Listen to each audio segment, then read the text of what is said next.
Juliet Foster and welcome to Diplomacy in Dialogue, a series of shows in partnership with the German Foreign Office aimed at examining some of the biggest issues facing the international community. Well, our topic today is about battling racism and the crucial role played by diversity, cultural relations and education policy in that fight. And to help us navigate this complex subject, we have assembled an expert panel. Joining us from Berlin is Andreas Görgen, who's Director of the Department for Culture and Communication at the German Foreign Office. Welcome. And a big welcome too to the award-winning writer, activist and editor, Sharon Dodua Otoo. Now, before we begin our discussion, let's examine the subject in a bit more detail. Sadly, racism, right-wing extremism and anti-Semitism are prevalent in all societies. The recent murders in Christchurch, New Zealand and Utøya in Norway are evidence of this, while attacks carried out by members of the neo-Nazi group the NSU show that Germany itself is not immune to these forces. Violence, hatred and abuse are frequently directed at Muslims, Jews, Sinti, Roma and refugees, with almost daily attacks and threats against those engaged in local politics and civil society. Racism remains a clear and present danger for diverse societies which have for decades benefited from migration, and the struggle against structural racism is now a foreign policy commitment, as the German Foreign Minister Heiko Maas emphasised in an article in the online version of the German newspaper Zeit. Well, right-wing extremism, anti-Semitism and all forms of prejudice threaten the core values of German foreign policy, namely human rights, democracy and freedom. Therefore, the German Foreign Office must meet this challenge head-on if its institutions are to gain the trust of both the German public and the wider global community. To this end, a cabinet committee for the fight against racism and right-wing extremism, set up under the leadership of Chancellor Angela Merkel at the beginning of 2020, drafted a catalogue of 89 specific measures aimed at confronting the challenges from both an international and cultural perspective. Well, with its cultural relations and education policy, the Federal Foreign Office facilitates access to culture and education beyond geographical, social and political borders, while bringing people around the world into contact with each other and promoting mutual understanding. Crucially, it forms the third pillar of German foreign policy, alongside political and economic relations. It tries to operate as a tool for bringing together actors from civil society, advocating the freedom of the arts and sciences around the world, cultivating spaces for the critical exchange of ideas and freedom of expression, as well as protecting cultural property as symbols of cultural identity. Foreign cultural and educational policy puts human rights, diversity, democracy, education and freedom at the very heart of its policy process. Well, today's discussion will explore the effects of right-wing extremism, structural racism and anti-Semitism on our societies and on transnational civil society exchanges. How can societies characterized by diversity counter racist threats and structures? What role does cross-border cooperation play in this context? How can art and culture contribute? And what support do they need from politics? Well, we'll hear about the core beliefs that will guide policy making and find out about the steps being taken to ensure diversity and democracy are promoted at all levels of operations. We'll also ask how success will be measured and the type of society that could emerge over the next decade.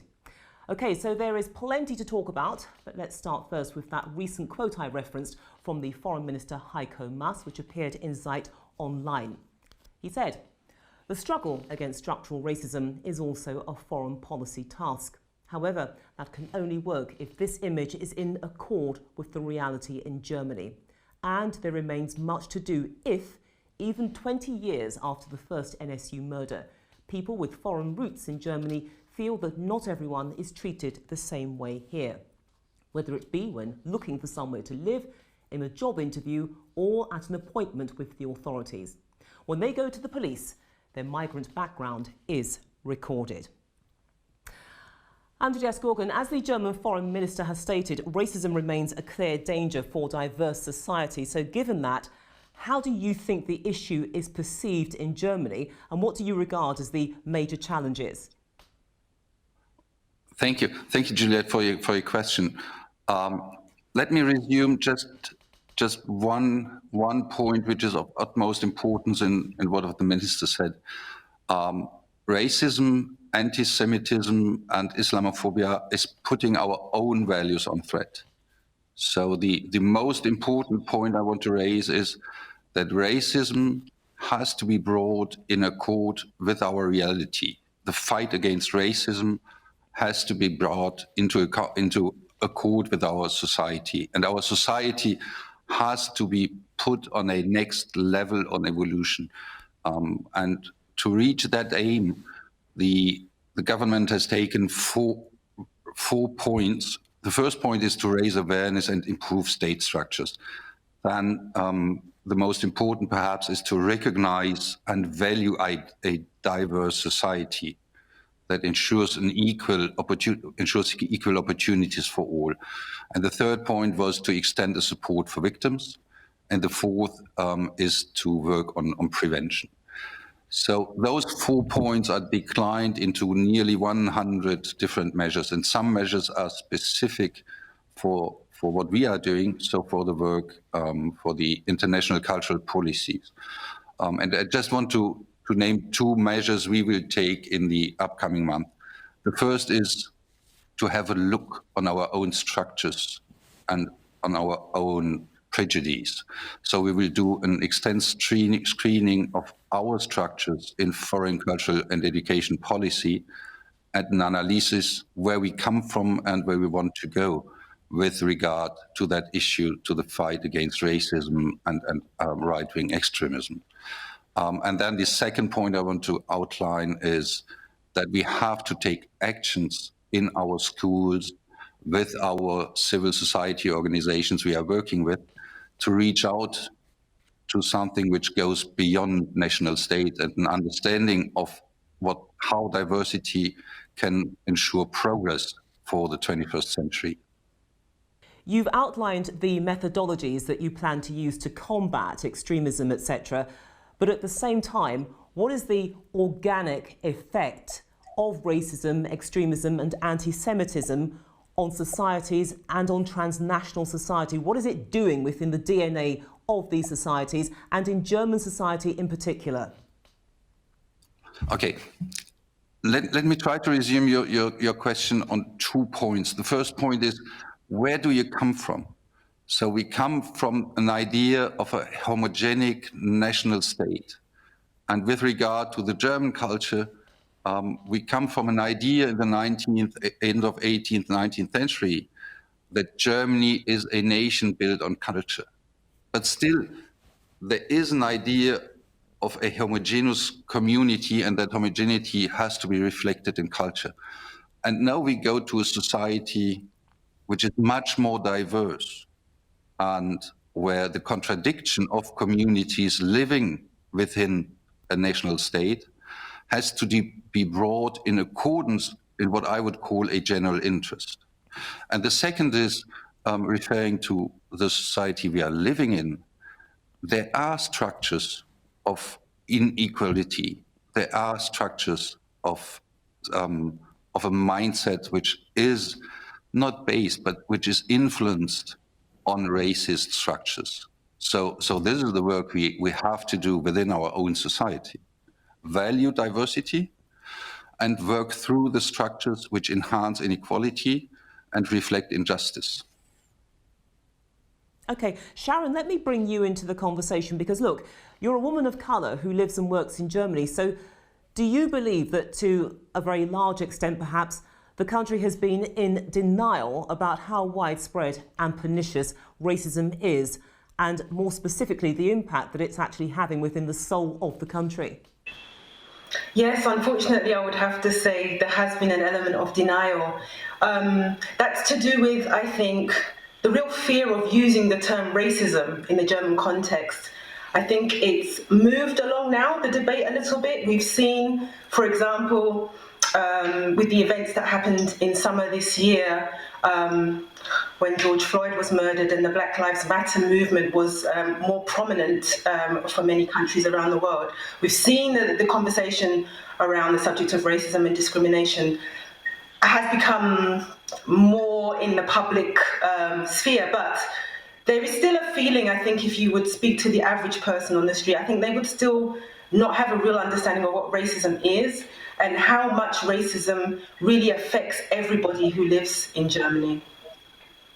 Okay, so given that, why is now the right time for Germany to have the diversity conversation? Because as Andreas pointed out, yes, there has been a journey which has been going on, but I guess the argument is, shouldn't we have actually caught the wave on this a bit sooner? Why now? This is a very good question. I think the reason why we should do it now is, if not now, then when? And it's not from lack of trying on the part of various communities, black communities in Germany, but also we've been speaking about the Jewish communities, Sinti and Roma communities.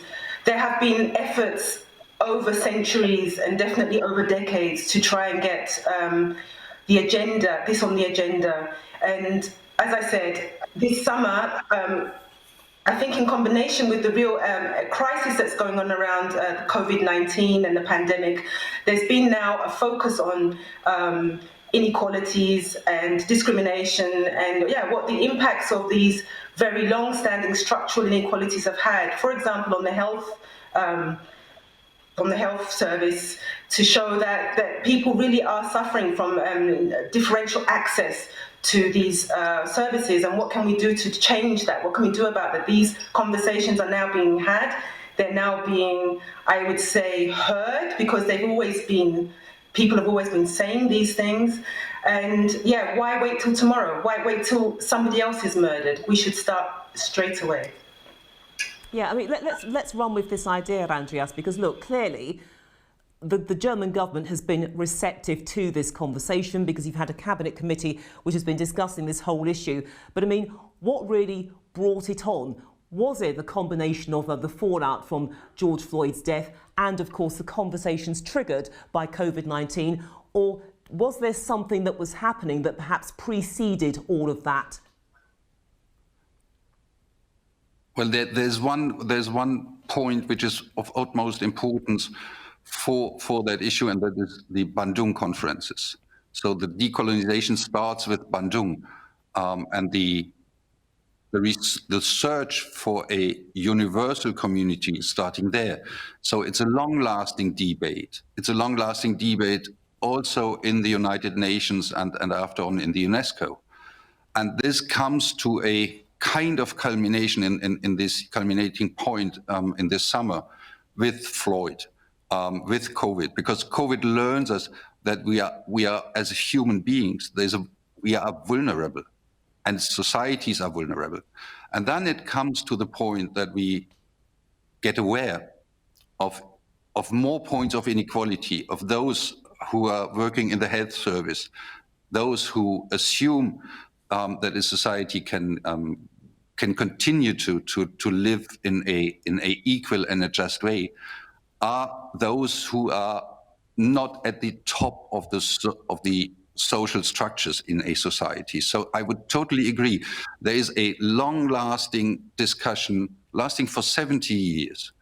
And then it comes to a culminating point in this summer, also with on talking about cultural affairs, with the report of Felwine Sarr and Benedict Savoy of the reconstitution of cultural objects to the former colonized countries. So all this is culminating in that new sensibility in society. So this is perhaps the reason why this question pops up in this summer and winter. Okay then, but look, we've got the conversation, the talking is happening at government level, but what emerges from that? It's great to have this talk, but what is it that's going to be tangible, something which people can relate to, that really takes things on, it moves it forward?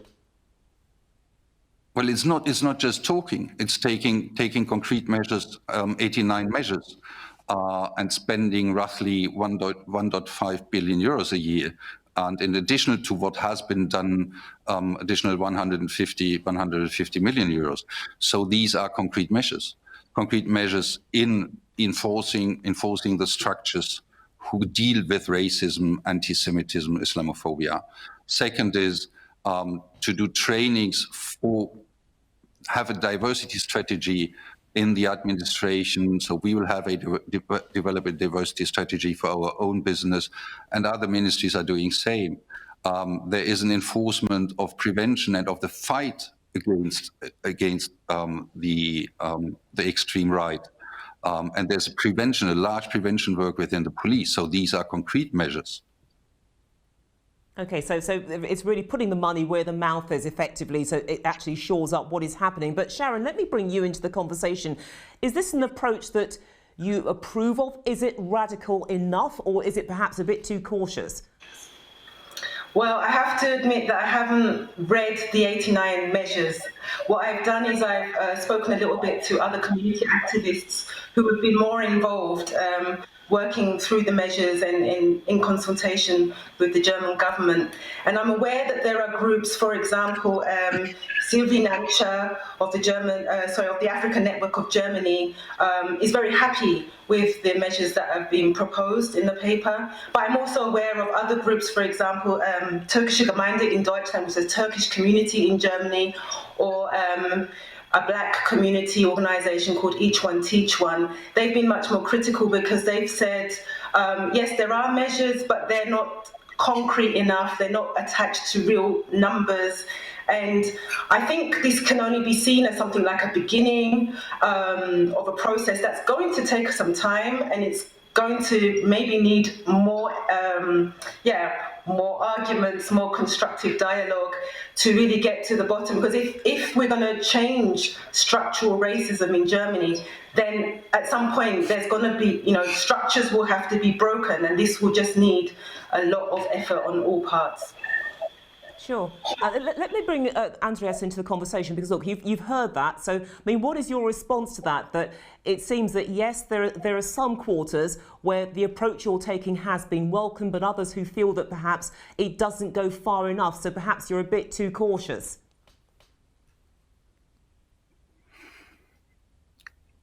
Well, that's perhaps a intrinsic issue of democracy. So any measure you take in order to ensure the progress of a whole society might not be sufficient with regard to 1 or 2 or 10 communities. Because at one level, and this is clearly the governmental level, you have to coordinate and to bring together conflicting interests. So for sure, any measure taken by a government is not sufficient with regard to a special interest of one community or a group within a society. But let me just underline that measures taken by a government are not the only way to push a society forward. There are different levels and structures. So there is a lot of work done on the level of the communalities, of the cities in Germany and of the federal states. And there's a lot to be done, and there is a lot done within the civil society. Sharon Otoo just mentioned Each One Teach One. So this is clearly also for us an important partner in our way to reflect upon our policies. And this is a civil society organization which has gained importance, and this importance will move policies forward. So sorry to say again, it's never sufficient what you do in order to try to coordinate a common interest which is based on a cohesion of a society, but it is a way forward. And I think the important thing is that this society has decided to go forward and to tackle that issue of racism. Okay, Sharon, look, you're in a unique position here because you've got links with both the United Kingdom and Germany, so you can see things from both sides of the fence in that regard. But do you think that the German government is perhaps a bit more honest in terms of how it's confronting extremism and anti-Semitism compared to the authorities in Britain? Because clearly for Germany, this is a very painful and difficult journey, but there is a sense that it is one that has to be done. There is a moral imperative underscoring this. Definitely there is, and I totally agree with what Andreas Görgen has just said, and I'm very glad that I'm not in the government, not having to balance all these interests.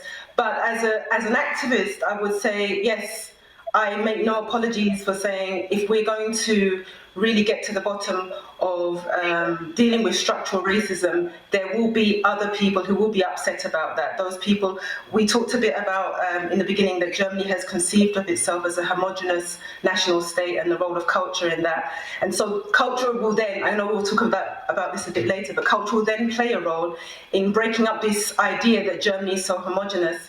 And that will upset some people, but they say you can't make an omelette without breaking eggs.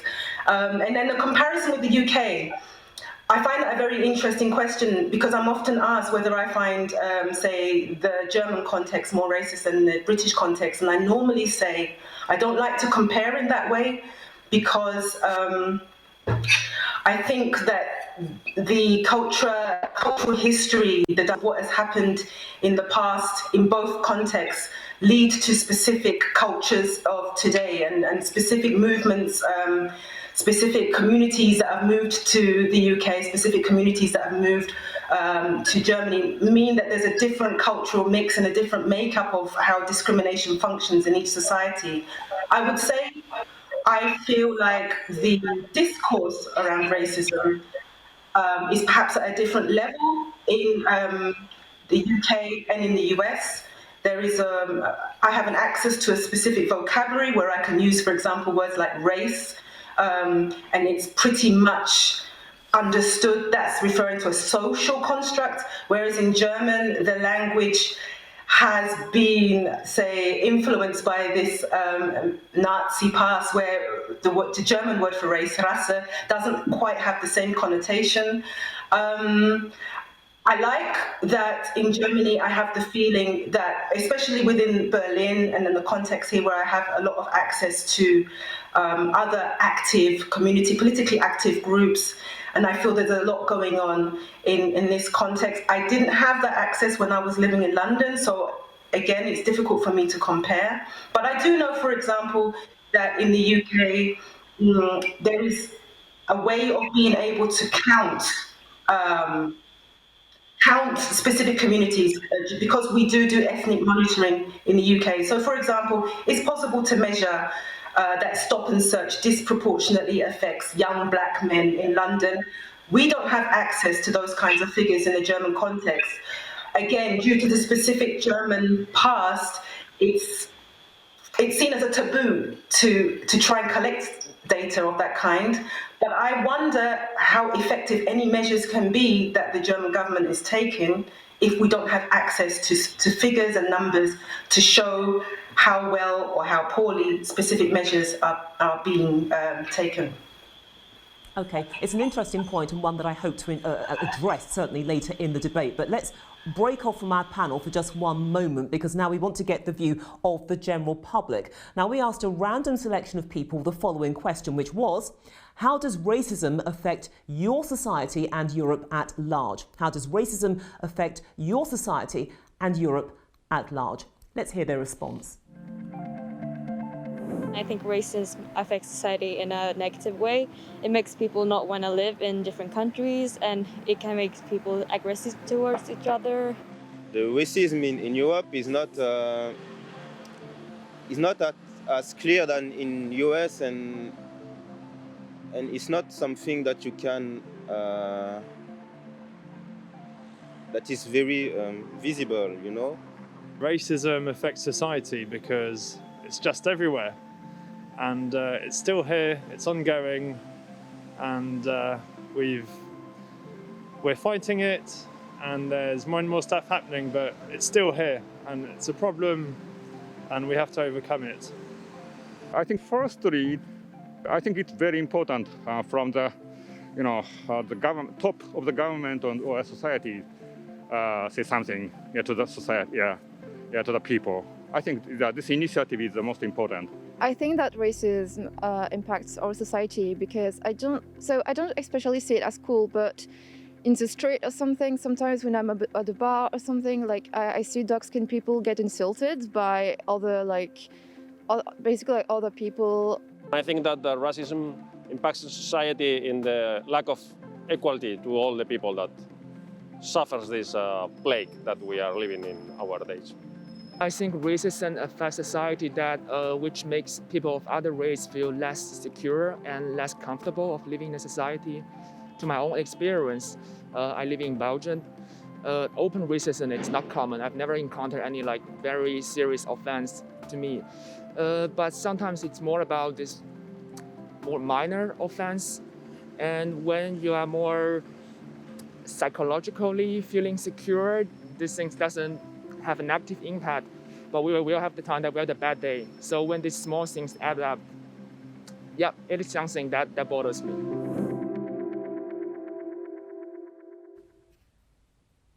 The thoughts there of the general public. Quite a few points coming out there, Sharon. Obviously, the acknowledgement that racism exists, the fact that it makes people feel insecure, less welcome.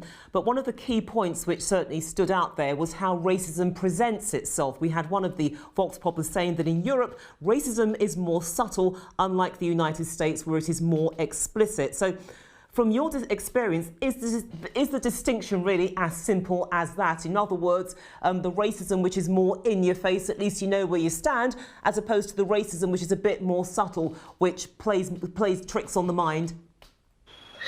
Oh, I don't know if I can really say one is better than the other. Of course, I'm glad that I don't live in a society where I have a real fear of gun violence.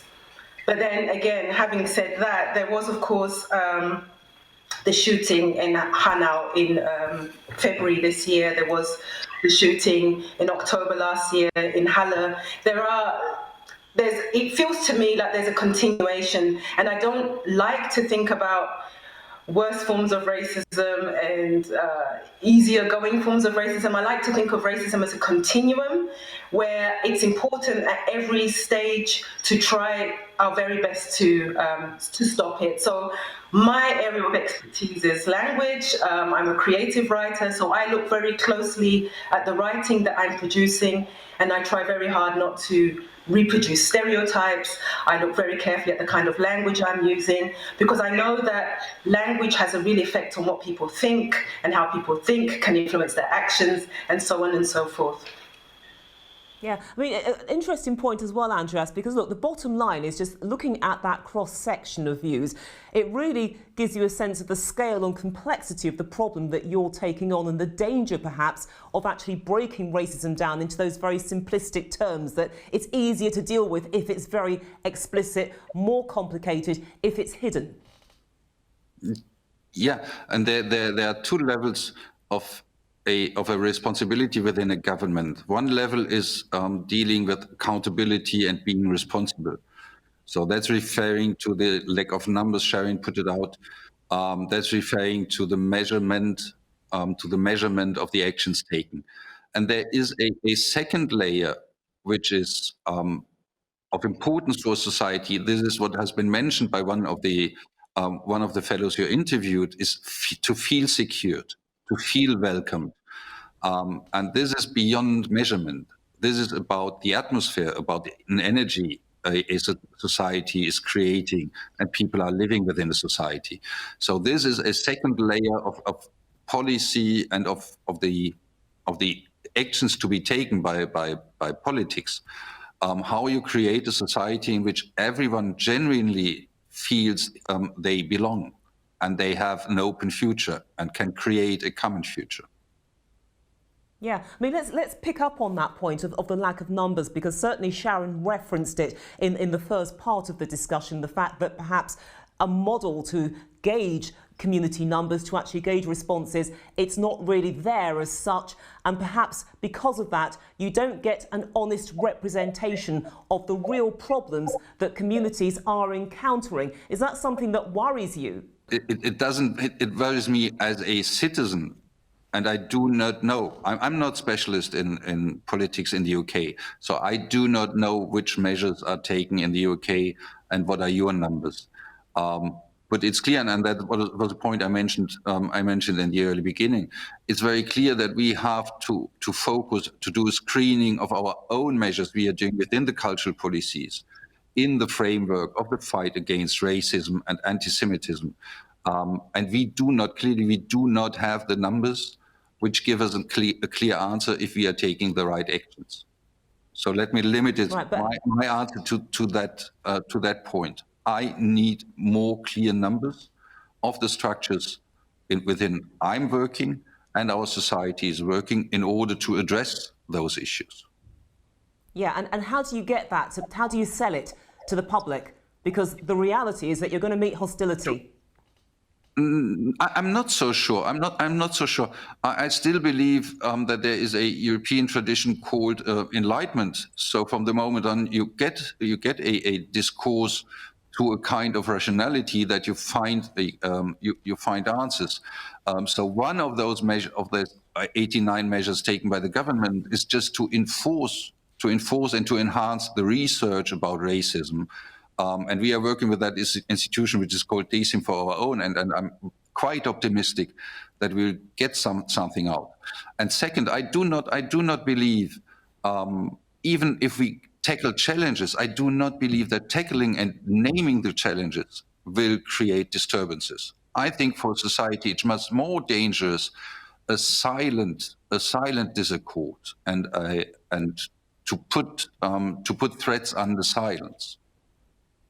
Okay, then let me bring in another quote from Heiko Maas, again from that same article in Zeit Online. And this is what he said. He said, there is structural racism in our country, even though we have long since become this colourful and diverse country, which some reject so vehemently. However, if we do not succeed in creating a society in which everyone genuinely feels they belong, our society's guiding principle will be nothing more than an empty shell. So Sharon, that's a pretty powerful statement, but it comes back to the heart of what needs to be done, not just to combat racism, but also to bring the public on board so that they can actually embrace the potential that diversity brings, because societies have been enriched by diversity. Yes, for sure. And also I'd like to also throw in another thought that I've been having is diversity is not only about so-called migration background or about race. It's also about sexuality. It's also about gender. It's also about disability or age. And that's why I always claim that Germany has never been a homogenous society. That's a myth that has been, we've been telling ourselves. I say we because I also live here and I'm also now a German. And it's something that we do to try and gain a sense of security, that if everyone's the same, then somehow we'll all get along better or something like that. And what I would like to imagine in my literature and in my activism is a society that feels comfortable with difference, and a society that says, yeah, we have different triggers, we have different talents, we have different traumas, and yet we all share this patch of land that we're living on. How can we do the best that we can all together? Okay, so it's the idea of being comfortable with difference. And Andreas, how does that link to a phrase with which you're synonymous, and that is openness to the world? What does that phrase actually mean, and how should it work in reality? Well, I think that's exactly the task of cultural policies. So first of all, diversity is the fuel of democracy. If you do not have a contradiction in a society, democracy cannot work. And what we have to learn, or what we have to acknowledge, is that diversity in our own culture is also the fuel of progress and of beauty. So first point is we have to develop an aesthetics of diversity. And I'm not only talking about racism, I'm also talking about LGBT structures. And when you have a look on the cultural responsibilities in Germany, in the cultural organizations, we have a lack of diversity. There are only 3 to 4 directors of theaters in Germany coming from a diverse community. So there is much to be done. And second is, the diversity strategy for our own structure. Second is to develop a aesthetics of diversity, and that this reflects beauty much more than the pretension of a homogeneity. And the third element is create cultural infrastructure, because if we will have to train ourselves in the field of arts and culture to deal with diversity and to accept the dreams, different dreams and different traumata in the protected field of arts, culture and science, and then go out with that learning and change a society. So for me, the fourth point is the importance of cultural and educational infrastructures where people can learn how to deal with diversity and how to develop the first mentioned point, so aesthetic of diversity and an understanding that even democracy is not working if you do not have differences and diversities. Let me stay with that phrase, the aesthetics of diversity, Sharon, because whenever we look at the race question, invariably you're going to get generations being brought into this. But do you feel that the actual concept, as Andreas has explained it, about the aesthetics of diversity, that perhaps more young people are willing to embrace it perhaps than older people to whom it might be a little bit alien, a little bit esoteric? Is there a generational divide that needs to be bridged on this? Again, I keep on sitting on the fence, but I'm reluctant to say yes, the older generation has more of a problem than the younger generation. I could imagine that there are things that the older generation has been used to, more used to using certain languages that are today considered to be inappropriate, for example. But just as I always feel uncomfortable when there's a thing in Germany sometimes where we talk about how the East is perhaps more racist than the West, or I don't know, men more than women, I don't know. I feel uncomfortable at doing those things. I think I'd like to think more about the different chances and opportunities we have to reach the different generations. So, for example, I think what the younger generation does have is an access to, say, great access to social media and engaging with each other via social media in more numbers than the older generation does. So this means perhaps aesthetically they are more used to diversity. But that doesn't necessarily mean that they don't still have certain stereotypes. They're engage in problematic behavior, for example, just to throw out one term, digital blackface. So we still have to think about what exactly is racism. And here I would specifically say anti-black racism. How does it look? How does it function? What is its effect on black people? And this education has to be done all through all different generations, because it functions in different ways across different societal groups. Okay, but Andreas, let me bring you into this, because at the end of the day, when we talk about racism and diversity, by nature, they are very controversial topics. And I guess that the worry for you is groups like the AfD. I mean, how can you stop them actually turning that conversation, poisoning it, and actually turning it into a political issue so that the integrity of what it is that you're trying to achieve is lost, because it then becomes a fight between the rights of one group against those of another? Well, first of all, and this is part of my answer as a citizen, vote. Go vote. Be part of a democracy. That's the citizen answer. Second is, don't forget where we come from. After 1945, we came from a Nazi society. We come from an anti-Semitic society.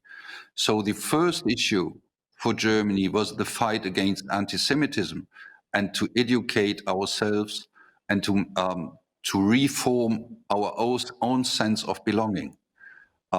So if the fight against racism is in the same a fight against anti-Semitism and Islamophobia.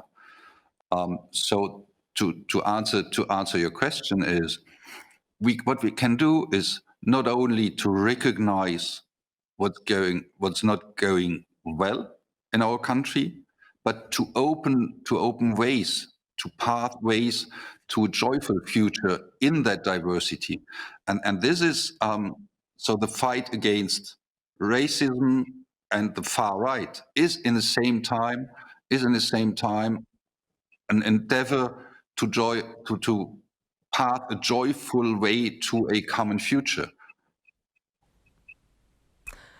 Sharon, let's close this part of the discussion by really getting you to address this point, because look, Germany is forging its anti-racism strategy, and it's to be congratulated on that. But I guess the danger has to be not just from within the AfD, but it's also the culture of strongman politics that's being played out in parts of Europe, like Hungary and Poland, for example, and also in other parts of the world. And isn't that the biggest threat? Because if you're a cynic, you would say that however well-intentioned things are, those desires are usually curbed by the realities at home and on the doorstep, strongman and national identity politics.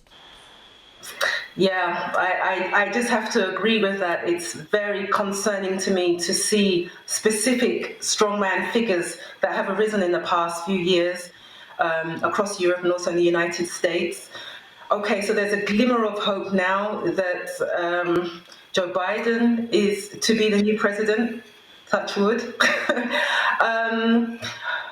I don't know, I think I can only agree with Andreas here and say that it's important for us citizens also to take our role, take our place,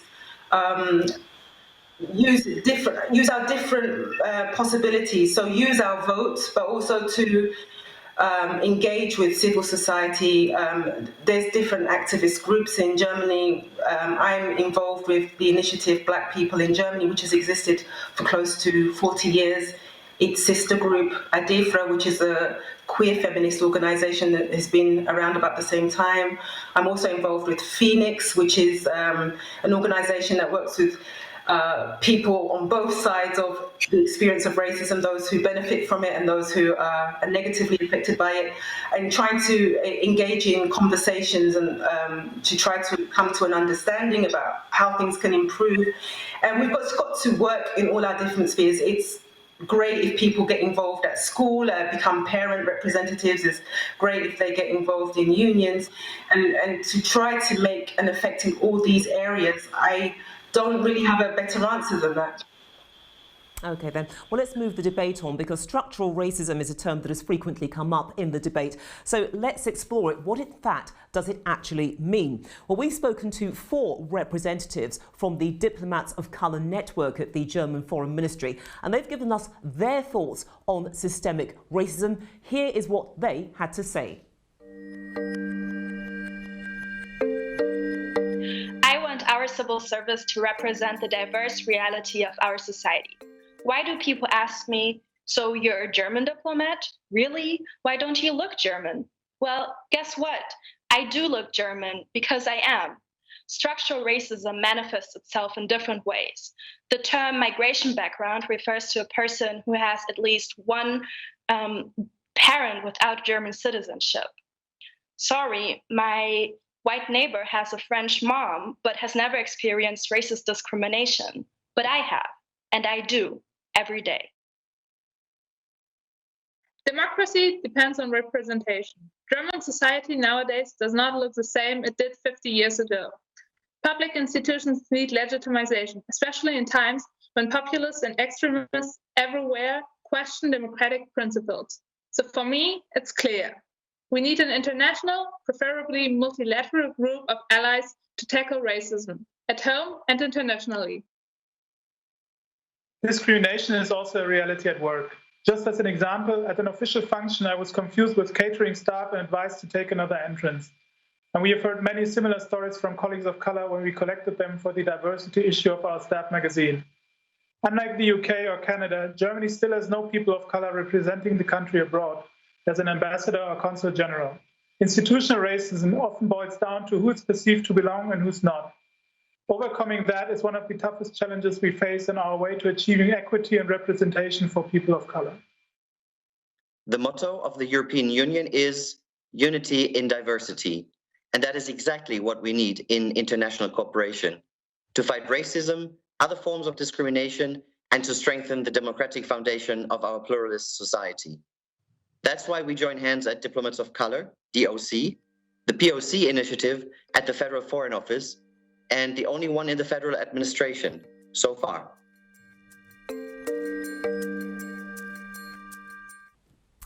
An interesting range of views there expressed by diplomats of colour. Andreas, can Germany combat structural racism when, as we've heard, you've got up-and-coming diplomats who go to official events and rather than being greeted as equals, they're treated as members of the catering staff? Well, first of all, let me say I take pride in seeing those colleagues. And together, you know, the measures we developed for the decision of the German government were developed in partly together with them. So their input was of tremendous importance for us. And I'm really taking pride in seeing those younger colleagues working within the foreign ministry and representing Germany. So this is my first point. Yeah, we can combat structural racism. We have to show that we are proud of our own diversity.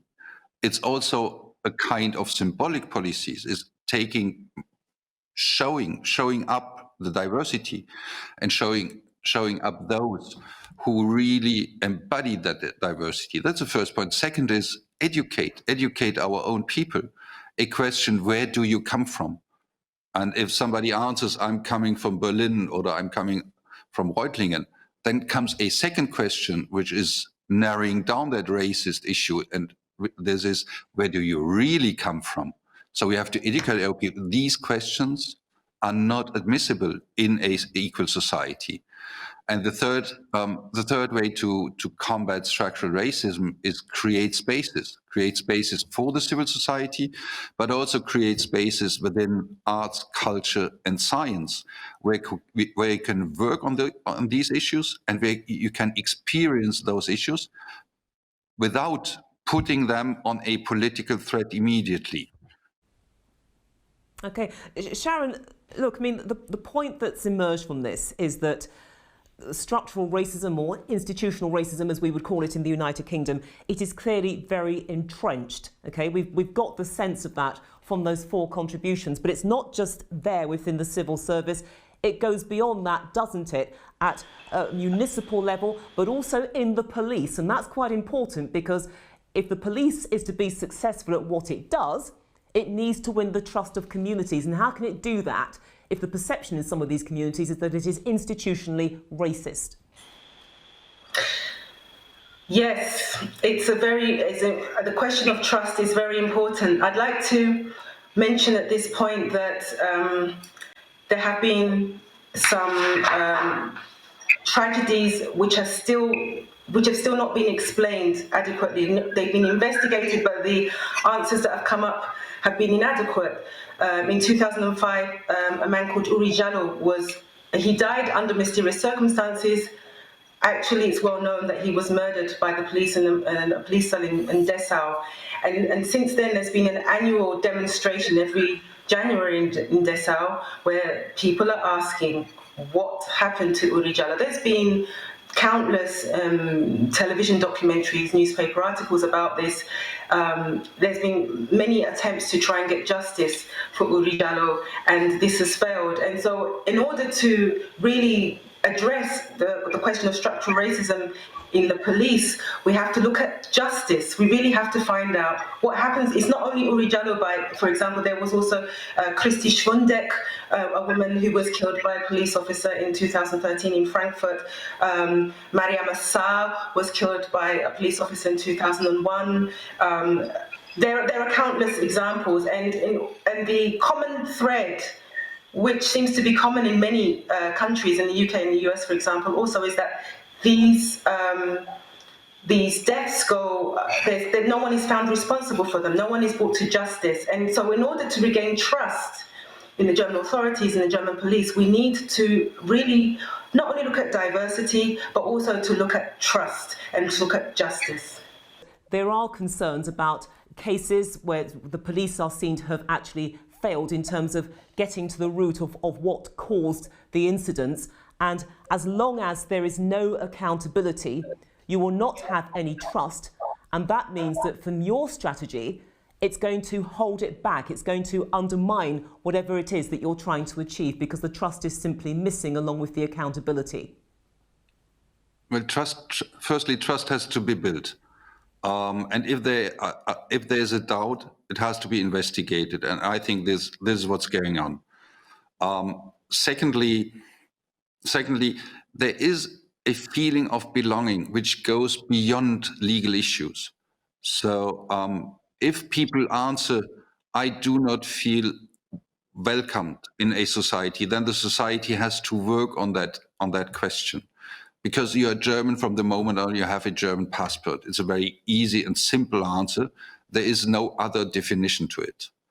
But this does not, if the structures are not adopted to that, so if you have that kind of exclusive thinking which is linked to a certain sense of understanding what might be culture, then we have to work on that very notion, what is our culture?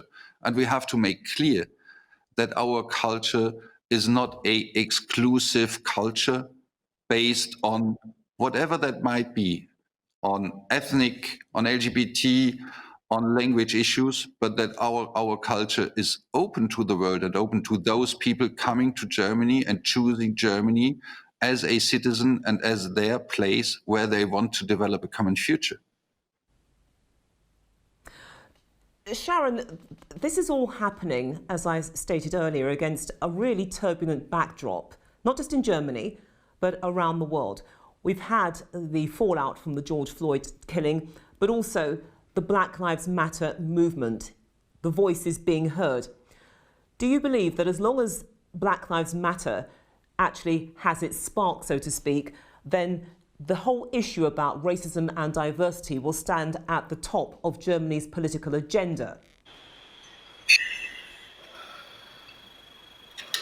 I think that it was extremely important that the Black Lives Matter movement was finally taken seriously, I would say, finally got the media attention it deserved. Black Lives Matter has been a collection of people within Germany for many years. It didn't just start this summer.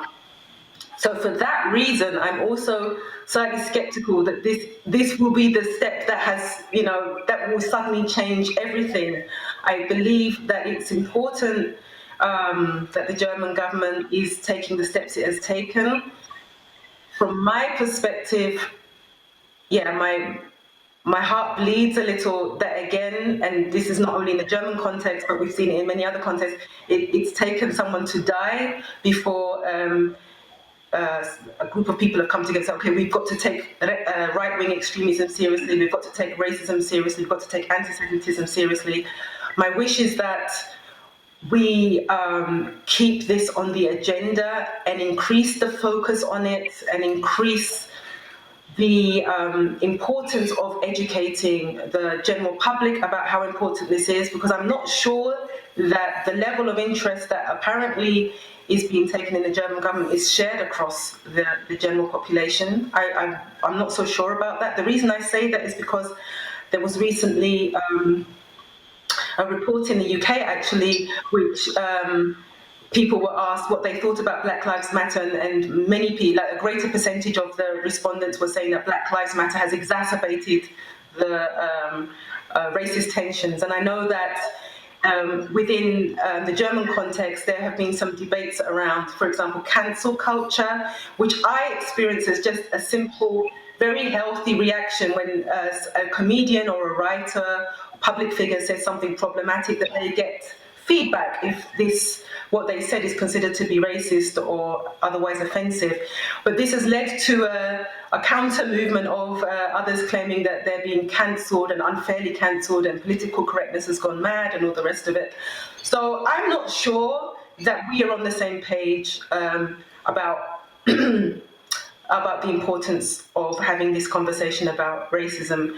But I am happy that it's happening, and I hope it continues, and that the importance of it does not abate just because apparently everything seems to be fine. Because marginalized communities will always say, no, there is still a problem. Even if it seems that everything's fine, the marginalized communities are the ones who are feeling the pain and who can definitely say, no, we still need to keep the focus on it. Okay, let me bring Andreas back into the conversation, because I'd like you to respond, if you may, to a Twitter question which came through from one of our viewers. The question is, diversity should begin in one's own ranks. How diverse is the foreign ministry? Andreas? Not diverse enough. In a nutshell, why is it not diverse enough? How diverse does it need to be credible? Putting it in a number? if So you feel you want comfortable to hear with no? that, or if you just wish to reference it generally. Well, no, I think there are several key performance indicators you could take. First is, does the social structure of a foreign ministry reflect the own population? And this is referring to all in brackets minorities, so to all societal groups, LGBT groups, groups with another ethnic background, all that kind of stuff. That might be a first approach. Second approach is on a more symbolic question: how many people with a diverse background are in power in those bureaucratic structures? And a third question might be, who is representing Germany abroad? So it might be of utmost importance of showing our small, diverse group outside of Germany, and in the same time, you might reflect upon how do you change a public service, and you change it within the public service. So it might be more important to have than here in Berlin. So Okay, this is then. not the answer. It's just saying it's not diverse enough, and then you can work on several layers. Absolutely, which is the approach that you are taking. And look, I want to end this debate with a final question that I'd like to put to both of you. And it's really designed, I guess, to also broaden horizons by looking to the future. And in a nutshell, it is this. Could either one of you tell us, why is this topic so important to you personally? Can I start first with then Sharon, and then have Andreas give me his response to that? Why is this topic so important to you personally? This topic of discussing racism is something I've done my whole life. It began as a child. I realized that there was a kind of certain feeling of not belonging and not being able to put my finger on it. I was fortunate enough to not be, at least it didn't happen very often, that I was called names or physically attacked, but that isn't what I'm talking about when I say I experienced racism as a child. I grew up with certain people who had certain expectations of me, actually lower expectations of me. I was kind of stereotyped and pushed into certain corners in terms of what career options I was offered and such. And this feeling of being alienated continued throughout my life. I moved to Germany partly because I felt like, okay, although I was born and raised in London, I don't feel 100% as if I belong there. Let me go somewhere else, and then I really don't belong there, and then somehow that feels much more comfortable again. But at the same time, I'm a mother now, and I don't want my children to have that exact same feeling that I had. Racism is a subject in the way that I raise my children, in the conversations I have with their school teachers, in the conversations that my children have with their friends, unfortunately, still to today. And I don't see this as going away anytime soon. I think that's the thing that maybe people who experience racism have as a common experience that's different from those who don't experience racism on their own bodies, that we don't think that racism is going to just disappear because of another diversity initiative or because of some new case. Racism is here for a long time. We're going to have to learn how to live with it, but we're also going to have to learn how to transform it. And this will take some time, but I think we can do it. We can take those steps, and we can take courage in those steps and pass on the strategies to the next generation so that they can continue the work. And that's why I really, I'm very passionate about anti-racism work. And I try to see myself as an active person in that. So in my sphere of influence, which is literature, I do what I can. And if everybody does their bit within their spheres of influence, then together we'll make a difference. Okay, and Andreas. I want to raise two elements. First element is a bit personal. I think to make its way through the institutions in a society and to change a society is a fierce fight. I come from a background where I didn't know what is a diplomat, and I couldn't dream of becoming a diplomat. And that's for many people, and that's something I think everybody has a sensibility for. It is a fight to be fought in a society to change it and to have a stand, to have a saying in the society. So this is the more personal point. And I want to encourage people and to empower the younger generation to change that society, because progress is change. Progress is not conserving something. And the second is related to my understanding what is German culture. And just to give you an idea, of how German culture is not only linked to that homogeneity thinking. When Thomas Sankara in the 80s made his speech before the United Nations, he referred to Novalis, to the core of German culture. And he quoted Novalis saying, so our history will be the dream of the present extended to infinity. And this is something I think German culture can bring into that concert of diversity. There is something going beyond national states, something going beyond a government, and which is belonging to a sense of universal. Okay, and that is a sound note, in fact, on which to end this discussion. And that is it from us. I'd like to extend a very big thank you to my guests, Andreas Görgen and Sharon Dodua Otoo. We'll see you again very, very soon on the next Diplomacy in Dialogue. Stay safe and goodbye.